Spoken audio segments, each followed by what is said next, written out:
Se você gosta de tiro, porrada e bomba, HQ, sede de justiça é a opção correta. É sobre essa história em quadrinhos que a gente vai falar aqui no Como que você viu logo após a vinheta.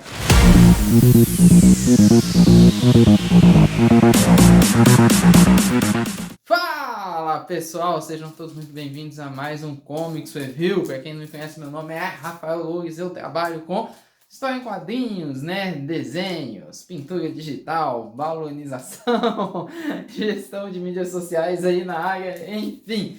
Né? E aqui tem alguns trabalhos, né, que eu participei e outros também que eu fiz, né? Esse daqui é o Supermanos, que é o nosso trabalho autoral aqui da nossa página, aqui do nosso canal, né, que conta a história de dois irmãos super-heróis. E se existissem super-heróis cristãos aqui no nosso país, como que seria nessa história em quadrinhos aqui que tá? Essa daqui é totalmente autoral e essas daqui são histórias em quadrinhos que eu participei. Quer seja fazendo a balonização, quer seja fazendo a pintura digital, quer seja fazendo as cores da capa, são essas histórias em quadrinhos aqui, ó. Pipo, Eclesiástico, opa, tá caindo. Eclesiástico, Guerras Ocultas, Missionário da Galáxia e Barzillai. O link delas tá aí na descrição. E sem mais delongas, eu quero falar aqui sobre essa história em quadrinhos que é Sede de Justiça. Na verdade, ela é uma webcomic, ou seja, uma história em quadrinhos que está sendo publicada, né, nas plataformas digitais. Os links estão aqui embaixo, né, como a Flip2, e também na plataforma própria, que é o site ali do autor, que é o Roberto Enes. Eu já tenho vindo falando sobre essa história em quadrinhos aqui no nosso canal, né, essa webcomic aqui no nosso canal, porque ela está saindo em capítulos e a gente já está no capítulo 5 e eu fiz vídeos falando sobre o capítulo 1, capítulo 2 e a primeira parte do capítulo 3, né? Apesar que o capítulo 2 também é dividido em dois capítulos, com parte 1 e parte 2, e até na época eu falei que eu considerava a parte 2 do capítulo 2, na verdade, o capítulo 3, mas enfim, o Enes decidiu chamar diferente, né, e tudo mais. E aí o que acontece é o seguinte, a gente saiu agora a parte 2 do capítulo 3 e a parte 1, ou o capítulo 4, no capítulo 4, eu confundi tudo, mas saiu o capítulo novo aí e tudo mais, acho que é o capítulo 4 mesmo. E aí eu vim aqui para trazer para vocês aqui a nossa querida, como que eu posso dizer, a nossa querida resenha, o nosso querido review aí sobre essa história em quadrinhos. A primeira coisa que a gente começa ali na parte 2 do capítulo 3, onde a gente tem a continuação de toda aquela busca de que o Christian está fazendo. Antes de continuar, eu vou falar que esse vídeo pode conter spoilers, tá? Então, se você não quer contar spoilers aí, eu tenho spoilers da obra, então essa que é a questão, né? Você continua assistindo. Agora, se você não continua assistindo, agora se você não ligar, continue aí assistindo esse vídeo com a gente. E aí, a gente tá vendo ele buscar ali por um parente desaparecido, que no caso é a irmã dele e tudo mais. E aí, ele vai até o local onde a irmã dele está sendo sequestrada, né? Que é onde está ali o rival dele na luta, e ele desembola todo ali o capítulo 3 e tudo mais. E agora eu vou entrar na questão técnica que eu vejo ali do capítulo 3. A primeira coisa que, pelo amor de Deus, que cara para apanhar, que é o Christian, misericórdia, o cara apanha demais. Ô Enes, outro dia você tava falando comigo, eu acho que foi numa live que você fez aqui no canal, que o Christian ganharia do Supermanos. Mas pelo amor de Deus, não ganha não, velho. Pelo tanto que ele apanhou ali nessas horas, ele não ganha não, cara. Não tem como ele ganhar não. Mas enfim, brincadeiras à parte, é uma história em quadrinhos ali que tem a questão técnica, que a gente começa a ver ali e tudo mais, prosseguindo ali, a gente entra numa questão que é muito interessante, que é a agonia do personagem. E isso a gente continua tendo ali no capítulo 4. E uma das coisas, muitas das vezes, que eu vejo é que o Enes ele fica preocupado com a questão de, por um exemplo, da arte. E a arte do Enes ela é muito boa. Ela não é uma arte ruim, pelo contrário, o desenho dele é muito bom e a anatomia dele é muito bem feita. Mas só que uma das coisas que eu vejo que ninguém está elogiando em Sede de Justiça é a questão do roteiro. O roteiro de Sede de Justiça é muito bom. E o Enes consegue aplicar no roteiro de Sede de Justiça coisas que muitos roteiristas, até mesmo renomados, têm dificuldade de fazer. Então, Enes, uma das coisas que eu tenho para falar para você é que você é um bom roteirista, mano. Desde quando a gente pegou lá no capítulo 2, quando a gente vê o sequestro ali da irmã do Christian acontecendo, e esse sequestro acontece nas entrelinhas da história em quadrinhos, ou seja, não é de forma explícita. Enquanto a história vai ocorrendo, vai acontecendo ali, a gente vai vendo, o sequestro vai acontecendo por trás, e você acaba pegando aquilo, se você estiver prestando atenção na história, você acaba pegando aquilo, porque é uma coisa que ele faz acontecendo organicamente por trás, e depois lá na frente você tem o plot twist que isso realmente aconteceu, é coisa de bom roteirista. E nessa história em quadrinhos a gente tem esse contato, sim, com a questão ali de um bom roteiro.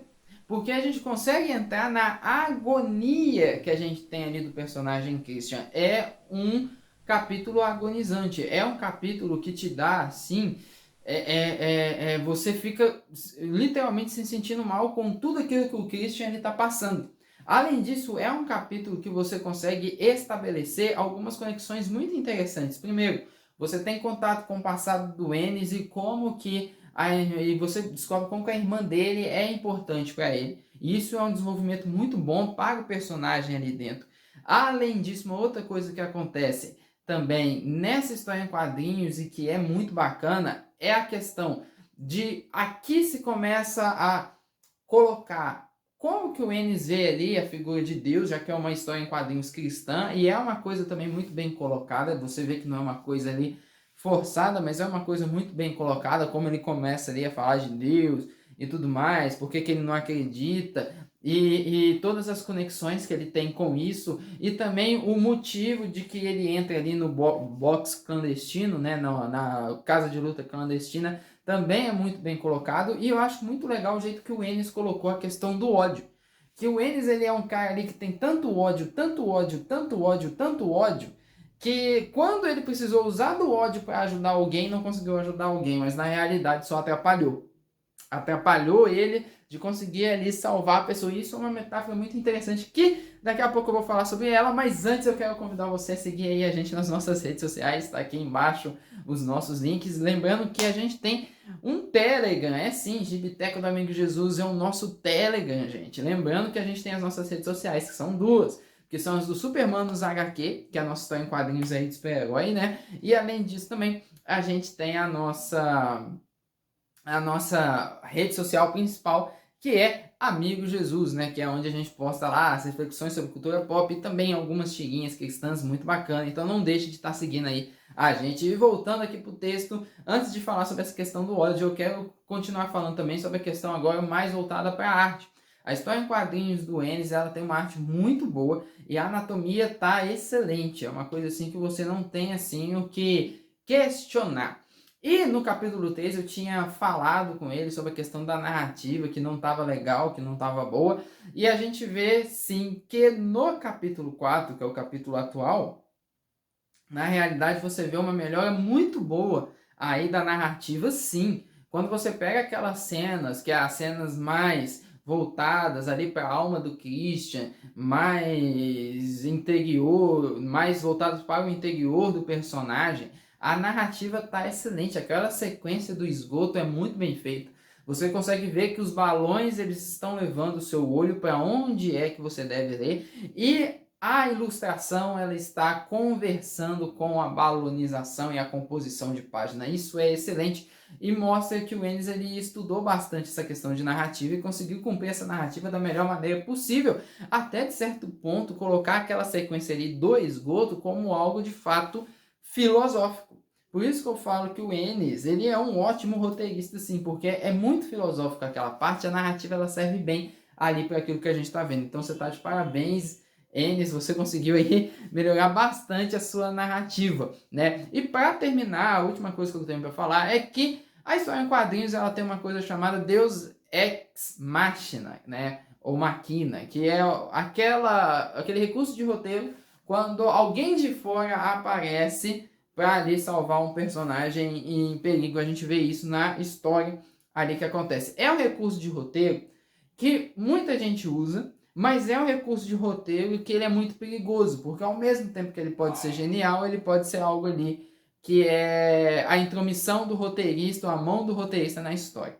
Né? A gente tem um Deus Ex Machina ali, mais ou menos no final do capítulo, e sobre essa questão desse Deus Ex Machina, o Deus Ex Machina, eu espero que o N saiba desenvolver isso no próximo capítulo. Por quê?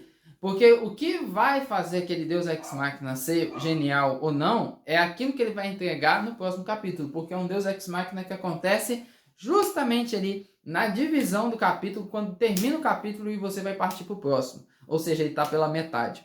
Então eu quero muito ver como que vai desenvolver, porque ao mesmo tempo que o Ennis pode ser genial, ele pode também colocar ali a mão dele no roteiro e fazer ali com que a coisa aconteça porque a mão do roteirista apareceu. E eu não quero que vá para esse caminho. E eu espero que o Ennis consiga, até porque ele é um ótimo roteirista, né? Mas a reflexão de ser de justiça ela tá sendo trazida que tem a ver ali com a questão do ódio, né? Não quer dizer às vezes que você tem um trauma, que você tem uma mágoa. O nosso desejo muitas das vezes tem a ver ali com a questão de ter a vingança, de buscar a vingança, mas não quer dizer que tem ali a vingança é que vai fazer ali a justiça, né? Muitas das vezes a vingança não vai trazer a justiça. Essa que é a reflexão que a gente acaba vendo ali nessa história em quadrinhos. E é ali que eu tava falando, quando ele tava com ódio, e o ódio todo que ele tinha por aqueles traumas, e ele precisava usar daquilo para salvar a pessoa, o ódio mais atrapalhou do que ajudou. E isso traz uma reflexão muito interessante. Quando a gente tem um trauma e a gente quer justiça e quer fazer justiça com as próprias mãos, talvez a gente não consiga, justamente por ter ali essa questão tanta do ódio que pode fazer com que a gente mais atrapalhe a nossa vida de andar do que necessariamente ela de fato a gente conseguir fazer ela avançar. Né? Essa que é a questão aí que a gente acaba vendo. E esse é ser de justiça, mas se você gosta de tiro, de porrada, de bomba, eles estão em quadrinhos ideal para você assistir o John Wick. Gostou de John Wick? Então vai lá, dá uma leitura aí em John Wick, dá uma leitura aí em Ser de Justiça. A descrição tá aqui no vídeo e até a próxima, gente.